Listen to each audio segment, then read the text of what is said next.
1월 20일 수요일 호세아서 1장 1절로 11절 부정한 아내 이스라엘입니다. 호세아 선지자는 하나님의 명령으로 음란한 여인과 결혼합니다. 그 여인의 부정함, 그 음란함이 이스라엘과 하나님의 관계를 보여주시는 것이죠. 이스라엘의 죄악을 드러내시는 것입니다.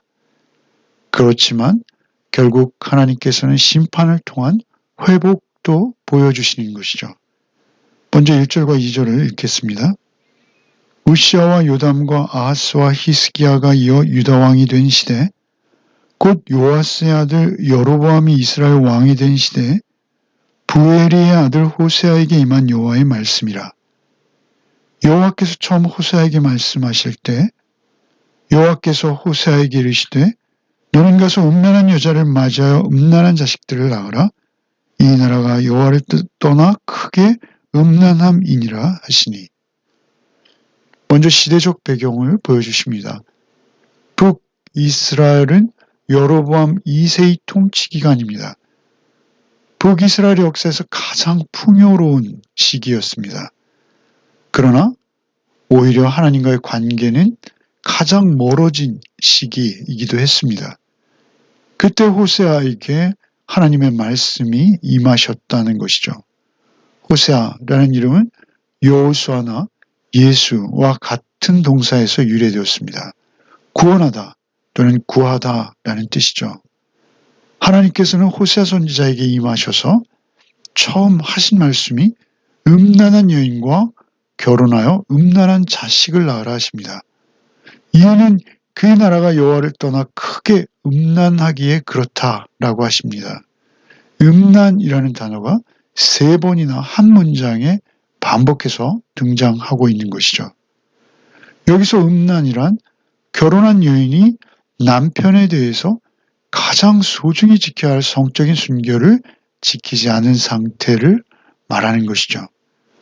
하나님께서는 이스라엘과 혼인 상태에 자주 비유하십니다. 이스라엘은 하나님의 신부로 지켜야 할 가장 소중한 하나님과의 관계 속에서의 순결을 버리고 우상을 따라 살아간다라는 것이죠. 하나님께서 그들에게 나라를 허락하셨을 때 그들은 그 땅에서 하나님의 뜻을 따라 공의와 사랑의 통치를 이루어가야만 했습니다. 그러나 그들은 오히려 그들의 마음을 외간 남자, 우상에게 팔려서 더러운 속임과 폭정으로 자신의 욕망과 욕정을 채우며 오히려 높은 자들은 백성을 영하고 백성들은 백성대로 욕망에 이끌려서 올무와 그물에 걸릴 수밖에 없는 상태가 된 것이죠. 하나님께서 이스라엘을 택하신 것은 경건했던 선지자가 음란한 여인을 취한 것과 같이 참으로 황송한 일이었습니다. 그들은 그 택하심의 은혜를 감사히 여겼어야 하는데 그들은 하나님보다 다른 것을 더 사랑함으로 이 부부관계에서 신부가 음란한 죄를 범한 것이죠. 영적인 음행입니다. 오히려 육체적인 것은 눈으로 보이지만 영적인 것은 눈으로 보이지 않기에 감추어진 음란함이죠. 더욱이 간교한 죄가 되는 것입니다. 3절로 9절을 읽겠습니다. 이에 그가 가서 디블라임의 딸 고멜을 맞이하였더니 고멜이 임신하여 아들을 낳음에 여호와께서 호세아에게 이르시되 그의 이름을 이스르엘이라 하라. 조금 후에 내가 이스르엘의 피를 예후의 집에 갚으며 이스라엘 족속의 나라를 폐할 것임이라. 그날에 내가 이스라엘 골짜기에서 이스라엘의 활을 꺾으리라 하시니라. 고멜이 또 임신하여 딸을 낳음에 여호와께서 호세아에게 이르시되 그의 이름을 로루하마라 하라. 내가 다시는 이스라엘 족속을 긍휼히 여겨서 용서하지 않을 것임이니라. 그러나 내가 유다 족속을 긍휼히 여겨 그들의 하나님 여호와로 구원하겠고 활과 칼이나 전쟁이나 말과 마병으로 구원하지 아니하리라 하시니라. 고멜이 로루하마를 젖된 후에 또 임신하여 아들을 낳음에 여호와께서 이르시되 그의 이름을 로암미라 하라. 이는 내 백성이 아니요 나는 너의 하나님이 되지 아니할 것임이니라. 호세아 아내는 자식들을 낳고 하나님께서는 그들에게 예언적인 이름들을 지어주시죠. 첫째 아들 이스르엘, 그는 명백하게 호세아의 아들로 언급되고 있습니다. 고멜의 다른 자식들의 경우에는 호세아가 친아버지라는 어떤 언급도 눈에 띄지 않는다는 것이죠. 이스르엘과 달리 그 아이들은 그의 자녀, 음란한 자식들, 이렇게만 불려주고 있습니다. 먼저 첫 번째 아이의 이름 이스라엘을 살펴봐야겠습니다. 그 이스라엘은 어떤 한 장소고 지명이죠. 예후가 그곳에서 혁명을 일으키며 많은 피를 흘렸기에 그것이 저주의 장소를 의미한다라는 주장들이 많이 있습니다. 그러나 이런 해석은 적절하지 않다라고 제가 보는 ESV 스터디 성경은 주장하고 있습니다. 예후는 하나님의 명령을 따라서 혁명을 이룬 것이고 이 일을 하나님께서는 칭찬하셨습니다. 열왕기에 보면 그 칭찬하시는 모습을 배울 수 있죠. 하나님께서 하나님의 명령을 수행했다는 이유로 누군가를 벌하실 가능성은 아주 희박해 보인다라고 ESV는 주장하고 있습니다. 예후의 집이라는 문구가 여기 있는 것은 그저 이스라엘 족속과 유사한 의미로 쓰여진 이스라엘을 대표하는 단어라는 것이죠. 여기서 이스라엘의 피는 오히려 열왕기상 21장에 아합이 이스라엘에 있는 나봇의 포도원을 빼앗기 위해서 하나님께 충성한 사람 나봇을 살해함으로 그 피를 뿌린 사건을 소환하는 것이죠. 기억나게 하는 것입니다. 이 사건이 호세아서 내용의 방향과 맞다는 것이죠. 바알과 이스라엘 하나님 사이의 지속적인 긴장 관계 속으로 호세아는 계속 들어가거든요. 그 배경이 오히려 거기에 적당하다는 것입니다. 바로 그 이스라엘 골짜기에서 활을 꺾는다라는 것은 겉보기에 아합이 그곳에서 승리한 것처럼 보였습니다. 그러나 결국 바알 숭배자의 활을 하나님께서 그곳에서 꺾으시고 그를 심판하사 물리치신다라는 것이죠. 결국 아합의 피를 개들이 핫하여 그것은 바알의 추종자들, 그들이 하나님으로부터 미래의 심판을 받을 것이다 라는 것을 암시하고 예언한다 라는 것이죠. 그래서 이스라엘이라는 이름은 그런 의미라는 것입니다. 둘째로 아이는 딸을 낳죠. 그런데 여기서의 표현은 호세아에게 딸을 낳았다라고 말하지 않는다는 점에서 3절과는 다른 표현이라는 것입니다. 이것이 호세아가 그 딸의 아버지가 아니었다라는 것을 암시한다는 것이죠. 루하마, 그것은 긍휼히 여김을 받지 못하는 자라는 의미죠. 그 로라는 전치사죠. 그것이 붙어서 부정의 의미를 부여하고 있습니다. 긍휼히 여김을 받지 못하는 자라는 이름을 짓게 하는 것은 호세아가 그의 아버지임을 부정하게 하는 것이라고 보는 것이죠. 그러니까 호세아가 그의 친아버지가 아니게 그 친아버지가 자기가 낳은 자식에게 긍휼을 베푸는 것과 같은 그런 마음, 그 자연적인 애정, 그런 것이 없다는 것입니다. 이스라엘이 이제는 그렇게 하나님과의 관계에서 끊어져 나가고 있는 것이죠. 이제 우상을 아비로 섬기는. 그런데 여기서 갑자기 유다에게 긍휼을 베푸실 것을 또 말씀하세요.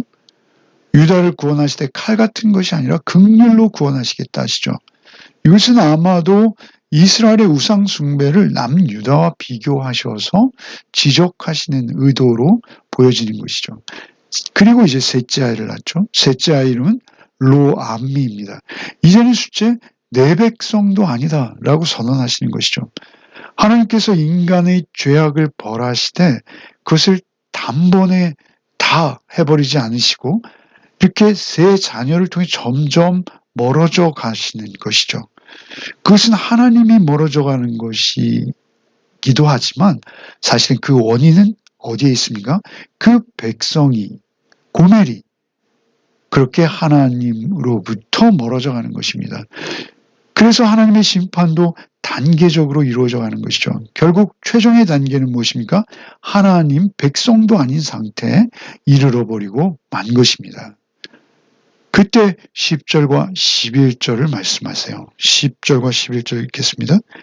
그러나 이스라엘 자손의 수가 바닷가에 모래같이 되어서 헤아릴 수도 없고 셀 수도 없을 것이며 전에 그들에게 이르기를 너희는 내 백성이 아니라 한 그곳에서 그들에게 이르기를 너희는 살아계신 하나님의 아들들이라 할 것이라. 이에 유다 자손과 이스라엘 자손이 함께 모여 한 우두머리를 세우고 그 땅으로부터 올라오리니 이스라엘의 날이 클 것이미로다.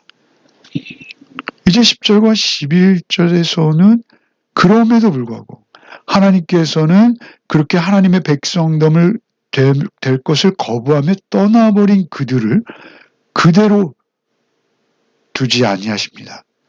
그 옛 백성에 대한 관계를 끝내버리지 않으십니다. 하나님께서는 물리적으로 이스라엘과 멀어진 듯하지만 놀랍게도 아브라함의 언약을 기억하시며 그 회복의 기반을 다시 밝히시는 것이죠. 이스라엘 자손의 수가 바닷가의 모래같이 될 것이라고 결국 말씀하시는 것입니다.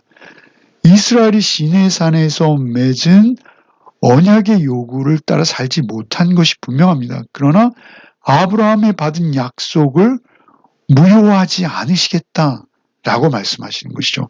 왜 그렇습니까? 하나님은 언약의 하나님이시기에 당연한 것입니다.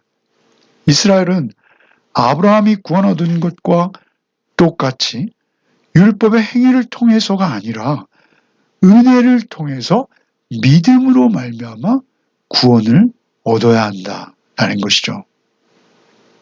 전에는 내 백성이 아니란 그곳, 하나님과의 관계가 끊어져 버렸던 그곳에서 오히려 내 백성이라 하실 것이라고 하시는 것이죠.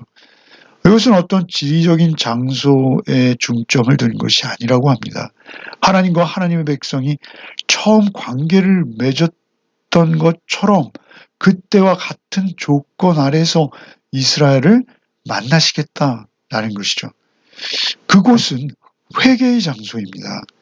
하나님께서 결국 그들이 뉘우침으로 다시 돌아설 그때 그곳에서 그들과 하나님의 관계를 다시 시작하실 것이다 라는 것이죠. 11절에 유다 자손과 이스라엘 자손 곧 남유다와 북이스라엘이 함께 모여라고 하시죠. 여기서 모여는 수동태입니다. 모이게 하시는 것이죠. 유다와 이스라엘 밖에 있는 힘, 곧 하나님의 힘이시죠. 아브라함에게 하신 약속을 지키시는 그 하나님께서 그들을 하나 되게 하시겠다라는 것입니다. 결국 이스라엘과 이방인도 그렇게 하나 되는 것이죠. 이 일은 호세아 시대에 발생하지 않았습니다. 잘 알죠. 이 예언은 백성들이 한 마음이 되어서 한 명, 원 리더, 한 명의 우두머리를 세우게 될 것, 그렇게 말씀하세요. 이 예언은 절대적으로 메시아 시대를 가리키는 것으로 볼 수밖에 없습니다. 이스라엘의 날이 4절에서는 하나님께서 흩으신다라는 뜻이죠. 그런데 여기서는 하나님께서 심으신다, 하나님께서 파종하신다, 하나님께서 뿌리신다 이렇게 해석되고 있습니다. 다시 말해서 하나님께서 이스라엘을 저주로부터 축복으로, 심판으로부터 언약이 성취되는 회복으로 그들을 이끄실 것이다. 이렇게 선언하시는 것이죠. 참으로 하나님은 긍휼의 하나님이시요 사랑의 하나님이시라는 것이 우리에게 얼마나 복된지요. 오늘도 오직 주 안에서 그 은혜 받은 자답게 하루를 살아내는 복이 우리 모두에게 있기를 바랍니다. 기도하시겠습니다. 우리의 목적이 이 땅에서의 성공만이 아님을 알게 하여 주시옵소서. 내가 하나님께 구원 얻은 하나님의 백성임을 잊지 않는 하루가 되게 하여 주시옵소서. 오직 나를 구원하시고 주의 백성으로 부르신 주님의 은혜에 합당한 하루를 살게 하여 주시옵소서. 오늘 하루도 오직 주님의 은혜와 평안 가운데 거하는 하루가 되게 하여 주시옵소서. 예수 그리스도 이름 받들어 기도하옵나이다. 아멘.